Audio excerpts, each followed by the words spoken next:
Welcome to Tamil காவியம்.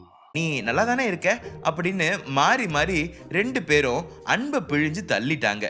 நல்லா இருக்கேன் அப்படின்னு ஆரம்பிச்ச வீரா அங்க நடந்த எல்லாத்தையுமே சொல்லி முடிச்சான். என்ன சொல்ற, உன் கனவுல வந்த பொண்ணு நேர்ல பாத்தியா அப்படின்னு சித்து ஆச்சரியமா கேட்டான்.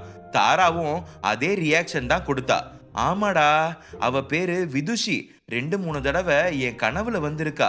நேர்ல பார்க்கும்போது அவகிட்ட தேங்க்ஸ் சொல்லணும்னு நினைச்சிட்டு இருந்தேன், ஆனா முடியாம போயிடுச்சு அப்படின்னு வருத்தமா சொன்னான். ஏன், அவங்க தான் அழகி எண்ணிய உங்க கண்ணில் காட்டி கொடுத்தாங்களா அப்படின்னு கேட்டு பயத்துல தாரா நாக்க கடிக்க வீரா சித்துவ முறைச்சு பார்த்தா.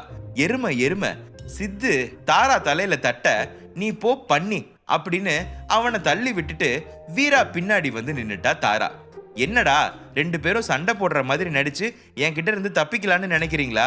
நடக்காது, வாங்க முன்னாடி அப்படின்னு அவங்கள முறைச்சு பார்த்தா. நான் இல்ல, இவன் தான் அப்படின்னு தாரா சித்துவ கை காட்ட, நான் இல்ல இவதான்னு அவன் தாராவை காட்ட, இப்படியே ரெண்டு பேரும் வீராவை கடுப்பேத்துனாங்க. என்னடா, அங்கதான் ஒரு பொண்ணு தொல்லை தாங்க முடியாம ஓடி வந்தேன், இங்க வந்தா நீங்களும் அதே மாதிரி பண்றீங்களே அப்படின்னு வீரா ஒரு இடத்துல சலிப்பா உக்காந்தான்.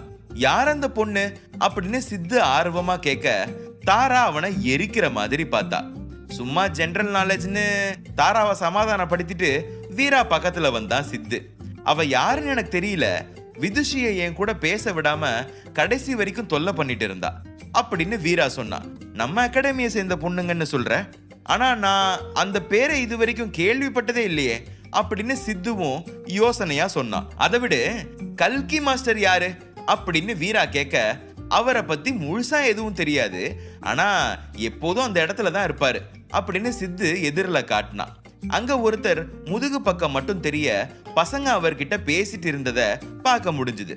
விதுஷி அங்கதான் இருப்பாடா சித்து, நாம போய் பார்க்கலாமா அப்படின்னு வீரா கேட்டான். வேண்டாண்ணா, கல்கி மாஸ்டர் சாதாரணமா யார் கூடயும் பேசி பழகி நான் பார்த்ததில்ல, இப்ப போய் விதுஷி பத்தி கேட்டா அது தப்பாகிடும் அப்படின்னு சித்து சொன்னான். வீராக்கும் அவன் சொன்னது சரின்னு பட்டுச்சு. இப்ப போய் அந்த பொண்ணு கிட்ட பேசி பழகணும்னு அவசியம் எதுவும் இல்ல வீராக்கு, வெறும் நன்றி மட்டும்தான் சொல்லணும், அத இன்னொரு நாள் பார்த்துக்கலான்னு அப்படியே விட்டுட்டான். அன்னைக்கு நாள் அவங்களுக்கு அப்படியே முடிஞ்சு போச்சு. மறுநாள் காலையில எழுந்ததுல இருந்தே வீராக்கு நெற்றிக்கண் இருக்கிற இடம் வலிச்சிட்டு இருந்துச்சு. ஆனா அதை பெருசா எடுத்துக்காம அவன் எப்போதும் பண்ற வேலைய பண்ணிட்டு இருந்தான். அப்பதான் கதவை தட்டிட்டு உள்ள வந்தா தாரா. அண்ணா, இன்னைக்கு எங்களுக்கு ட்ரைனிங் இல்ல, மாஸ்டர்ஸ் வெளியே போயிருக்காங்க, அதனால நாங்களும் உங்க கூட மெடிக்கல் பெவிலியனுக்கு வரலாமா அப்படின்னு கேட்டா. மாஸ்டர்ஸ் இல்லைன்னா ஊர் சுத்துவீங்களா? ஒழுங்கா ரெண்டு பேரும் முதல்ல இருந்து சொல்லி கொடுத்த டெக்னிக்ஸ் எல்லாத்தையும் பிராக்டிஸ் பண்ணுங்க, சீக்கிரமா செகண்ட் ஸ்டேஜ் வரணும், அப்பதான் மதிப்பு கிடைக்கும் அப்படின்னு சொன்னான் வீரா. முகத்தை உம்முன்னு வச்சுக்கிட்ட தாரா வேண்டா வெறுப்பா சித்து கூட அகாடமிக்கு கிளம்பி போனா.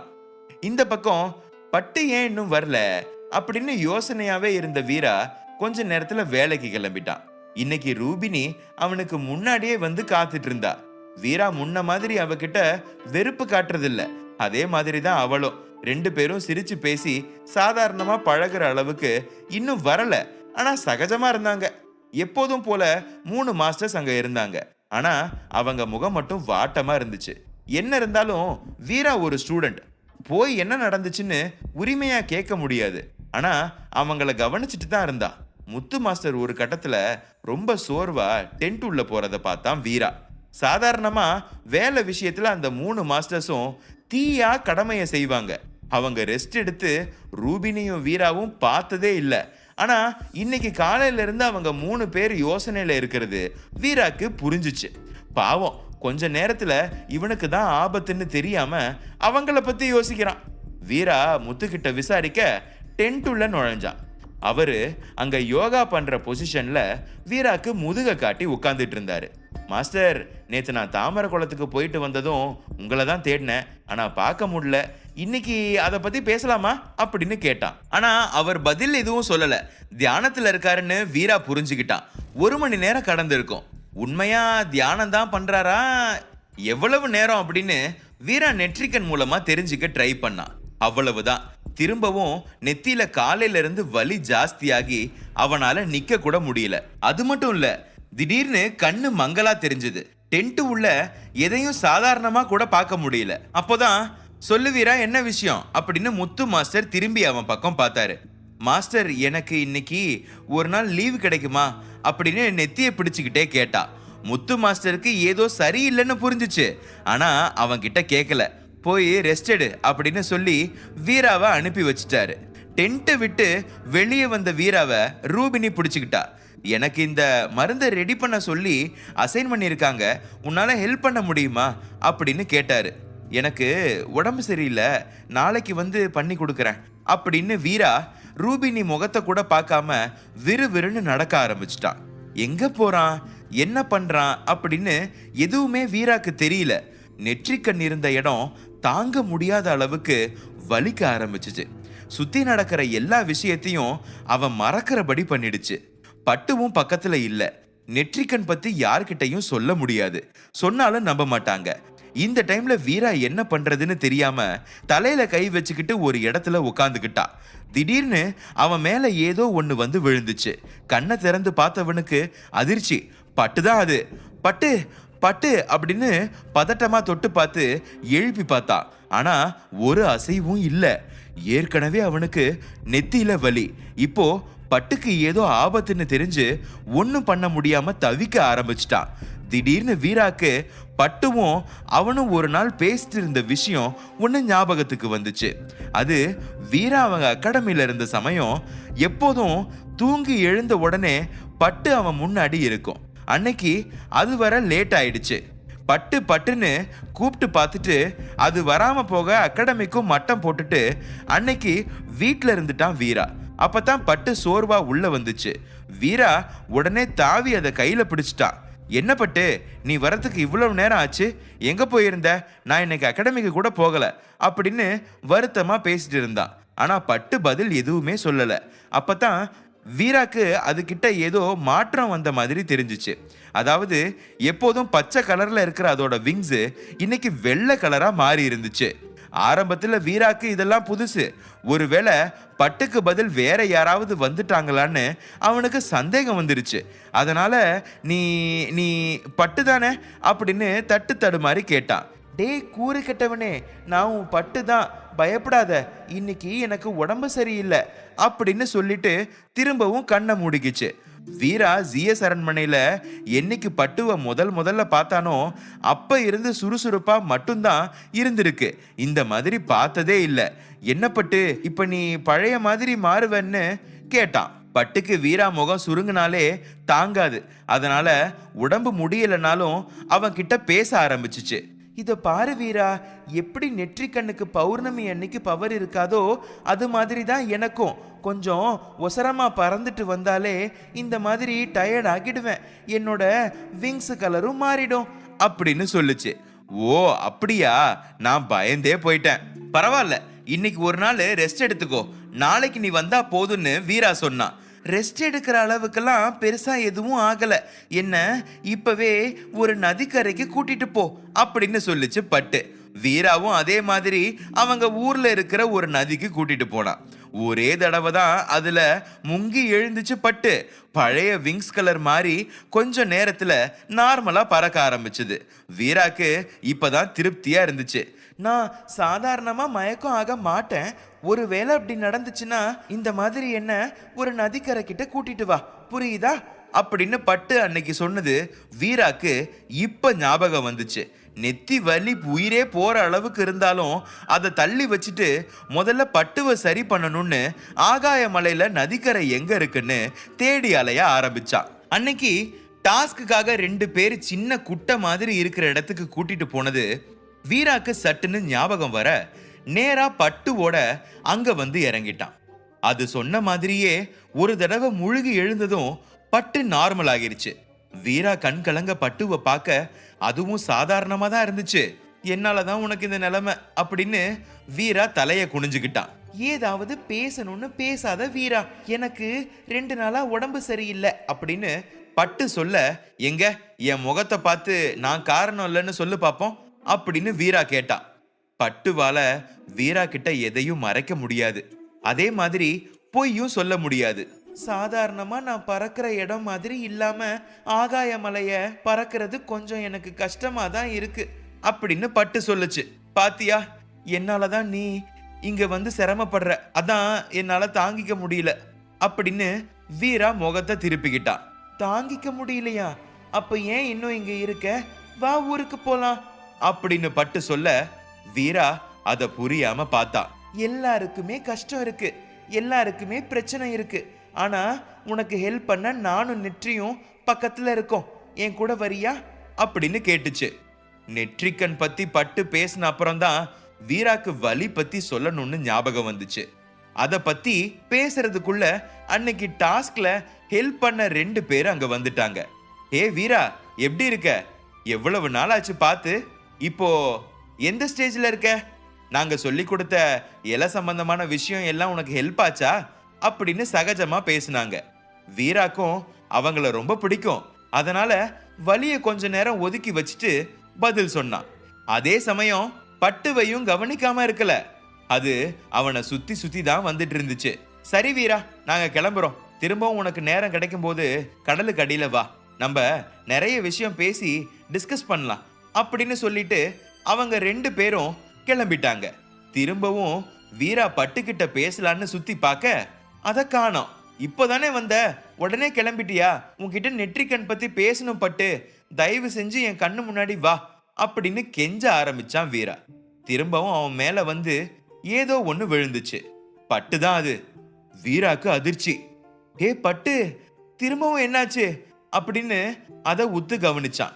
இந்த வாட்டி விங்ஸ் கலர் மாறல, சாதாரண மயக்கத்துல இருந்த மாதிரி தான் தெரிஞ்சுச்சு. திரும்பவும் அதை தண்ணிக்குள்ள முங்கி எடுக்கலான்னு நெருங்கின வீராவை தடுத்து நிறுத்தின பட்டு, நெற்றிக்கண் வலி எப்படி இருக்கு அப்படின்னு கேட்டுச்சு. ரொம்ப வலிக்குது பட்டு, ஆனா உனக்கு என்ன ஆச்சு? இப்பதான் உடம்பு குணமாகி சாதாரணமா பறந்துட்டு இருந்த அப்படின்னு புரியாம கேட்டான்.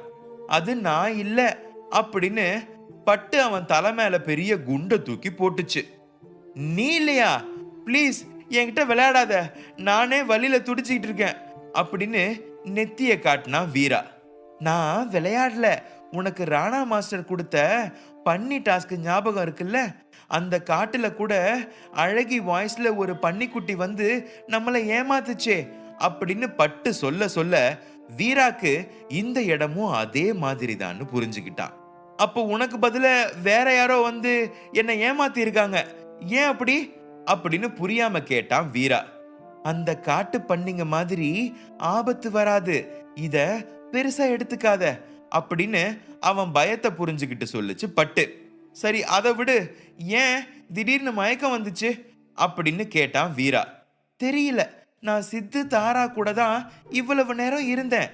அவங்க ஒருத்தர் ஒருத்தர் கேலி பண்ணி பேசிக்கிறத பார்த்துட்டு விழுந்து விழுந்து சிரிச்சுட்டே இருந்தேன்.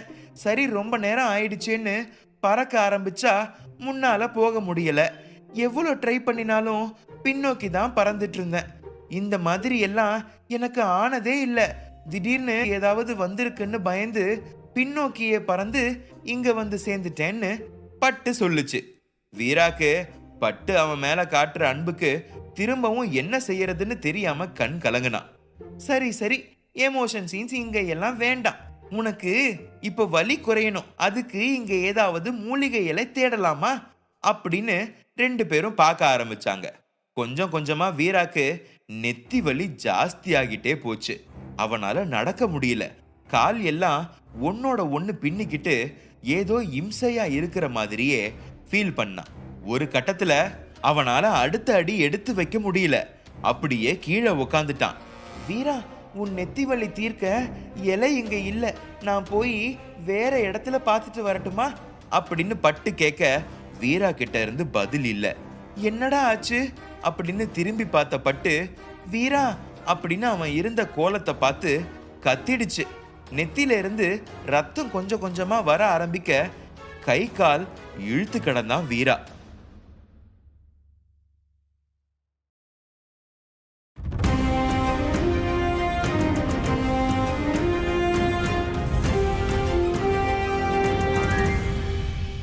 எபிசோட் 83.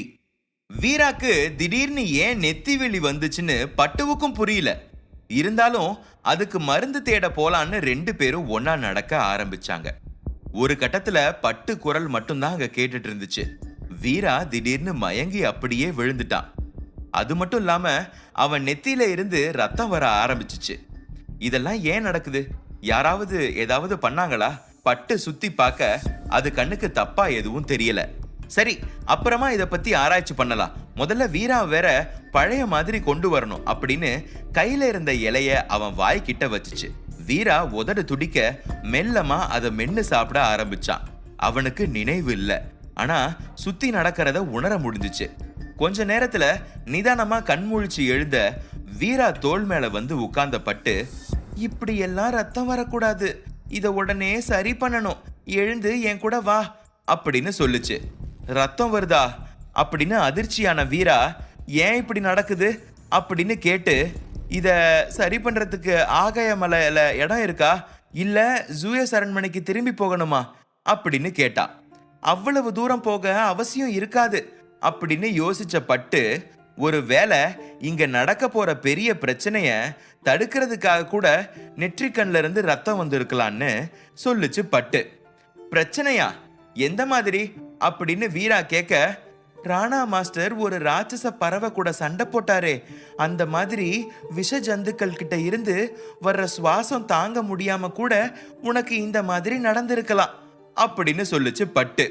அதுக்கு வீரா, இதுவரைக்கும் அந்த மாதிரி பறவைய நான் இங்க பார்த்ததே இல்லையே அப்படின்னு சொன்னான். பறவைன்னா அது ஒரு ரூபத்துல தான் இருக்குமா, மனுஷன மாதிரி கூட சுத்திட்டு இருக்கலாம் அப்படின்னு சொல்லுச்சு பட்டு.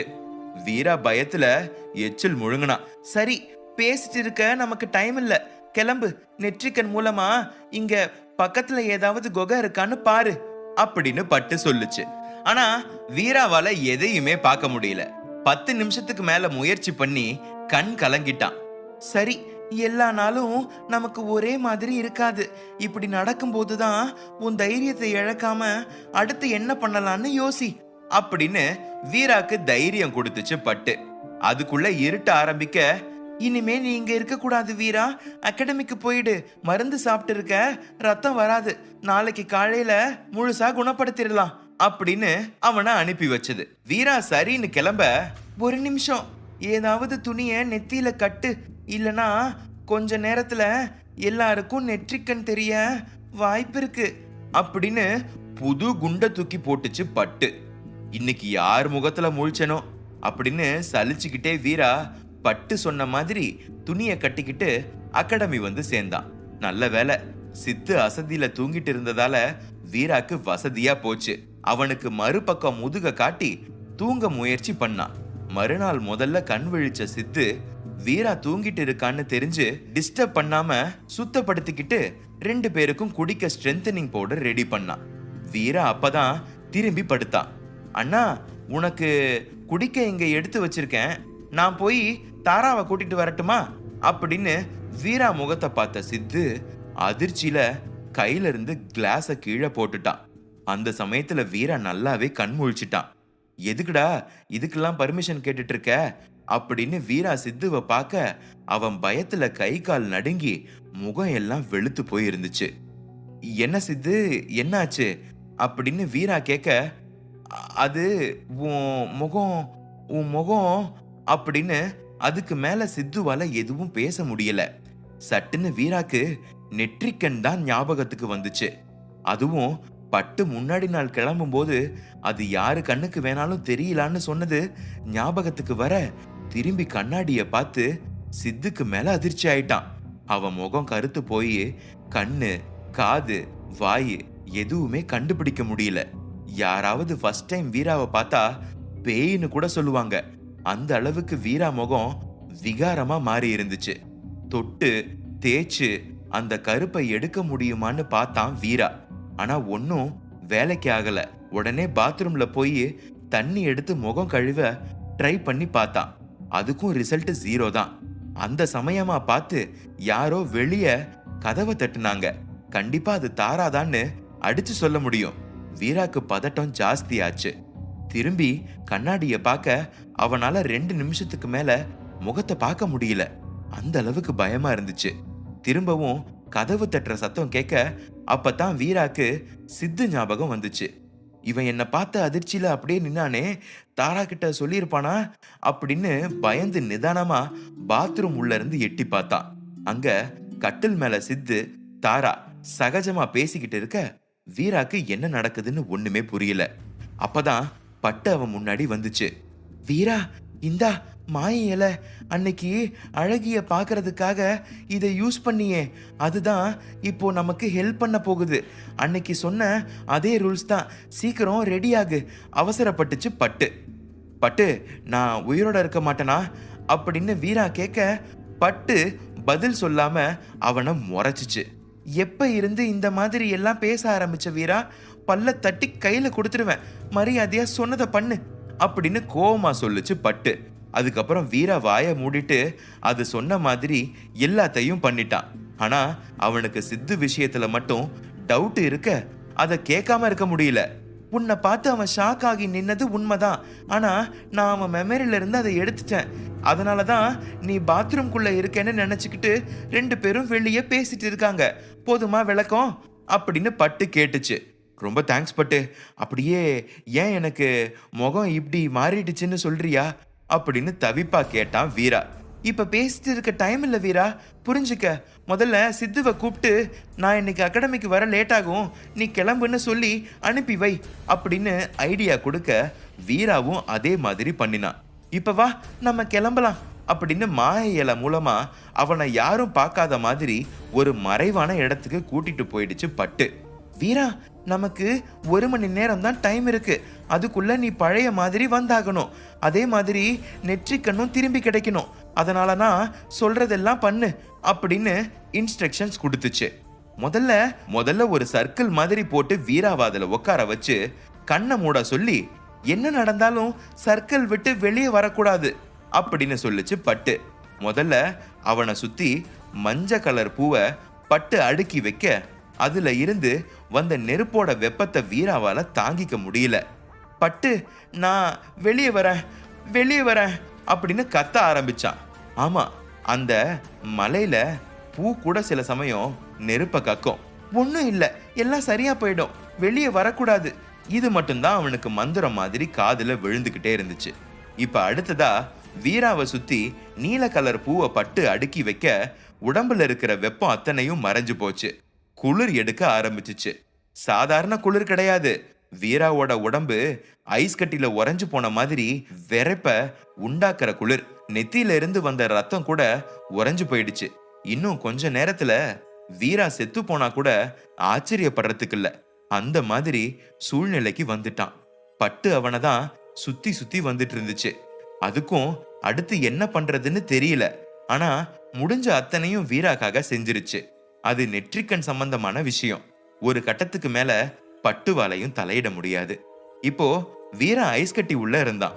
ஆமா, பட்டு அவனுக்காக போட்டிருந்த அந்த சர்க்கிள் ஒரு ஐஸ் கட்டி ஸ்கொயர் மாதிரி மாறி வீரா அதுக்குள்ள தியானம் பண்ற போஸ்ல உட்கார்ந்துட்டு இருக்கான். வீராக்கு ஏதாவது ஆபத்து வரப்போகுதா, இல்ல அவன் யாரையாவது ஏதாவது பண்ண போறானா? பட்டுக்கு பிபி எகிரிடுச்சு. ஐஸ் கட்டி உள்ள இருந்த வீராவை சுத்தி சுத்தி வந்த பட்டு ஒரு இடத்துல அப்படியே நின்னுடுச்சு. அந்த இடம் அந்த பக்கம் நெற்றிக்கண் திறந்துருச்சு. பட்டு, நான் எப்போதுமே உங்க 2 பேர் கூட தான் இருப்பேன், கவலைப்படாத, வீராக்கு எதுவும் ஆகாது, நீ இப்ப எங்க பின்னாடி வந்து நில்லு அப்படின்னு சொல்லுச்சு. அவ்வளவுதான், ஏன் கடமை முடிஞ்சது, இனிமே நெற்றி பார்த்துக்கும் அப்படிங்கிற நம்பிக்கையோட துள்ளி குதிச்சுக்கிட்டே பட்டு வீரா பின்னாடி சந்தோஷம். செகண்ட் அந்த ஐஸ் கட்டி தூள் தூளா உடைய வீரா எந்தவித பாதிப்பும் இல்லாம எழுந்து நின்னா. ஆனா முகத்துல இருந்த கருப்பு கலர் மட்டும் இன்னும் போகல. அதே சமயம் உடம்பு வலி, ரத்த காயம் எதுவும் அவனுக்கு கொஞ்சம் கூட பாதிப்பு ஏற்படுத்தல. பட்டு நெற்றிக்கண் சொன்ன மாதிரி வீரா பின்னாடி தான் இருந்துச்சு, அவன் முன்னாடி போகவே இல்லை. அதே மாதிரி வீராவும் பட்டுவை தேடல. இது அவங்க 3 பேருக்கும் உள்ள அண்டர்ஸ்டாண்டிங். அடுத்ததா அவன் கருப்பு உருவத்தை மாத்தணும். இததான் நெற்றிக்கண் டார்கெட்டா வச்சு இருந்துச்சு. வீராக்கு யாரோ இன்ஸ்ட்ரக்ஷன்ஸ் கொடுக்கற மாதிரி அவன் மெதுவா நடந்து ஒரு கல்லு மேல ஏறி நின்னான். 5 நிமிஷம் தான் இவன் உடம்புல இருந்த அத்தனை கருப்பும் அந்த கல்லு வாங்கிக்கிச்சு. அதாவது வெள்ளையா இருந்த கல்லு இப்ப கருப்பா மாற வீரா அவனோட பழைய உருவத்துக்கு வந்துட்டான். பட்டு துள்ளி குதிக்காத குறைதான். ஆனா இன்னும் வீரா முன்னாடி போகல. அதே சமயம் இங்க வி மாஸ்டர் அவர் ரூம்ல ஏதோ வேலை பண்ணிட்டு இருக்க திடீர்னு உடல் நடுக்கம் ஏற்பட்டுச்சு. ஒரு நிமிஷம் பண்ணிட்டு இருந்த வேலையை அப்படியே நிறுத்திட்டு வெளியே வந்து சுத்தி பார்த்தாரு. விபரீதம் எதுவும் நடக்கல, அமைதியா தான் இருந்துச்சு. அப்ப எதுக்கு இந்த நடக்கும்? ஏதோ யோசனையா அவரோட மேஜிக் பாய தேட அது அங்க இல்ல. தள்ளி நின்னுட்டு இருந்த கல்கி மாஸ்டர் கையில தான் அந்த பாய் இருந்துச்சு. சாதாரணமா கல்கி மாஸ்டர் அவரோட இடத்தை விட்டு வெளியே வர மாட்டாரு. அப்படி இருக்கும்போது என்னவா இருக்கும்னு வி மாஸ்டர் யோசிச்சாரு. 2 பேர் கண்ணும் ஒரே நேர்கோட்டுல இருந்துச்சு. சாதாரணமா எல்லார் மாதிரியும் வளவளன்னு பேசி டைம் வேஸ்ட் பண்றது இவங்க ஸ்டைல் கிடையாது. வெறும் ஆக்ஷன் மட்டும்தான். இங்க என்ன நடந்தாலும் நீ வெளியே வராத, நமக்கு எந்த பிரச்சனையும் வராது அப்படின்னு கண்ணால ஆறுதல் சொல்லிட்டு கல்கி மாஸ்டர் கிளம்பிட்டாரு. இங்க வீராவையும் அவன் கால்ல இருக்கிற அந்த கருப்பு கல்லையும் மாறி மாறி பார்த்துட்டு இருந்துச்சு பட்டு. இவன் என்ன ரொம்ப நேரமா ஒரே ஒரு போஸ்ட்ல நின்னுட்டு இருக்கான், நெற்றியும் நம்மள பின்னாடி நிக்க சொல்லிடுச்சு, இவன் என்ன பண்ண போறான்னு தெரியலையே அப்படின்னு பட்டுக்கு குழப்பமா இருந்துச்சு. திடீர்னு வீரா 2 பக்கமும் கைய விரிச்சு அப்படியே மேல பறக்க ஆரம்பிச்சான். எப்போதுமே வீரா தான் ஆன்னு வாய பொளந்து பார்த்துக்கிட்டு இருப்பான். இப்போ முதல் டைம் பட்டு அவன் பண்றத ஆன்னு பார்த்துக்கிட்டு இருந்துச்சு. ஒரு இடத்துல வீரா அப்படியே சட்டமா நின்னு அந்தரத்துல தொங்கிட்டு இருக்க அவன் கையில அந்த கருப்பு கல் வந்து உட்கார்ந்துச்சு. வீரா தூரமா எங்கேயோ தூக்கி போட அடுத்த நொடி கீழே இறங்கி அப்படியே மயங்கி விழுந்துட்டான். பட்டு அவனை சுத்தி சுத்தி வந்து இங்க இருந்து எப்படி கூட்டிட்டு போறதுன்னு தெரியாம முழிச்சிட்டு இருந்துச்சு. எப்படி வந்தமோ அதே மாதிரி போகணும்னா வீரா அந்த மாய இலைய சாப்பிடணும். ஆனா இப்ப அவன் மயங்கி இருக்கான், என்ன பண்றதுன்னு தலைய பிச்சுக்கிச்சு. உடனே நெற்றிக்கண், பட்டு வீராவை பத்திரமா சேர்த்துடுற, நீ எங்க பின்னாடி வா அப்படின்னு சொல்ல இப்பதான் பட்டுக்கு மனசு நிம்மதியாச்சு. இங்க அந்த பிரம்மாண்டமான அரண்மனையில தொடைய தட்டிக்கிட்டே அந்த வயசானவர் அவருக்கு எதிர இருந்த அந்த கண்ணாடி பெட்டியத்தான் கண்ணை அகலமா விரிச்சு பார்த்துக்கிட்டு இருந்தாரு. அவருக்கு பக்கத்துல இருந்த 2 பேர் கூட அவரையும் அந்த பெட்டியையும் பார்த்துட்டு அடுத்து என்ன நடக்க போகுதுன்னு தெரியாம கைய பிசைஞ்சிட்டு நின்னுட்டு இருந்தாங்க. இப்படி நடக்க வாய்ப்பே இல்லை, எப்படி நடந்துச்சு அப்படின்னு கம்பீரமான குரல்ல அவங்க 2 பேரும் பதில் சொல்ல முடியாம திணறினாங்க. 1000 வருஷமா உடையாம இருந்த இந்த பாறையில எவ்வளவு பெரிய விரிசல் ஏற்பட்டிருக்கு பாருங்க அப்படின்னு கோவமா எழுந்து நின்னாரு. ஆமா, அவர் முன்னாடி இருந்த அந்த கண்ணாடி பெட்டிக்குள்ள ஒரு பாறை இருந்துச்சு. அத பத்தி யாருக்கும் எதுவும் தெரியாது. ஆனா அந்த பெரியவருக்கு அது முக்கியம். இவ்வளவு நாள் எதுவும் ஆகாம திடீர்னு இப்படி அபசகனமா நடக்க என்ன காரணம்? அது நம்ம இடத்துக்கு ஆபத்து கொண்டு வருமான்னு தீவிர ஆலோசனையில இறங்கினவரு இன்னொரு காட்டுல கும்பலா சில பேர் வானத்தையே பார்த்துட்டு இருந்தாங்க. அவங்க பழுப்பு நிற கண்ணை பார்த்தாலே யாருக்கும் கிட்ட நெருங்கி பேசுறதுக்கு பயம் வரும். அப்படிப்பட்டவங்க கண்ணையே ஒருத்தன் நோண்டி இருக்கான். அதுக்கு காரணம் வானத்துல ஏற்பட்ட திடீர் மாற்றம். எப்போதுமே அவங்க இடம் வெளிச்சமா மட்டும்தான் இருக்கும், அதாவது இருட்டு அவங்க பார்த்ததே கிடையாது. ஆனா இன்னைக்கு அவங்க இடம் இருட்டிடுச்சு. அதான் எல்லாரும் வெளியே வந்து வானத்தை அண்ணாந்து பார்த்துக்கிட்டு இருந்தாங்க. என்ன நடக்குதுங்க? யாராவது ஏதாவது தப்பு பண்ணினா பயங்கரமா ஒத்துக்க சொல்லி நிறைய தடவை சொல்லி இருக்கேன். அதை மீறி இங்க ஏதோ நடந்திருக்கு, இப்பவே அது என்னன்னு எனக்கு தெரிஞ்சாகணும் அப்படின்னு கூட்டத்துல ஒருத்தன் கத்துனான். இந்த இருட்டுல அவங்க பழுப்பு கண்ணை உருட்டுறது மட்டும்தான் நல்லா தெரிஞ்சிச்சு. 1 மணி நேரத்துக்கு மேல அங்க அமைதி நிலவ உடனே ஒரு வயசானவர், இது நம்ம கூட்டத்துல ஒருத்தன் பண்ண தப்புக்காக நடக்கல, நம்ம கூட்டத்தையே அழிக்க போற அறிகுறி மாதிரி எனக்கு தோணுது அப்படின்னு சொன்னாரு. அங்க சுத்தி இருக்கிறவங்க எல்லாருக்கும் பயம் வந்துச்சு. என்ன சொல்ல வரீங்க? யார் இதெல்லாம் பண்றா? நம்ம இதுல இருந்து தப்பிக்க முடியுமா அப்படின்னு கேட்டாங்க. இது நம்ம முன்னோர்கள் பண்ண தப்புக்கான தண்டனை, அதை நம்ம அனுபவிச்சுதான் ஆகணும் அப்படின்னு அவர் சொல்ல, அதான் ஏற்கனவே இருட்டு பார்க்காம வெறும் வெளிச்சத்துல வாழ்ந்துகிட்டு இருக்கா அப்படின்னு ஒருத்தன் கத்துனான். சாதாரணமா நடக்கிற விஷயத்துக்கே அவன் டென்ஷன் ஆகிற பார்ட்டி. அதனால எல்லாரும் அவனை அடக்கி பெரியவர் பேசுறத நிதானமா கேட்க சொன்னாங்க. இங்க இந்த பெரியவரும் அந்த அரண்மனையில அந்த வயசானவரும் சொன்ன பேர் ஒன்னே ஒண்ணுதான், நெற்றிக்கண். தொடர்ந்து கேட்க சப்ஸ்கிரைப் செய்யுங்கள், லைக் செய்யுங்கள். லைக் செய்யும் ஒரு சிலருக்கு ஹைப் வந்தால் ஹைப் செய்யுங்கள்.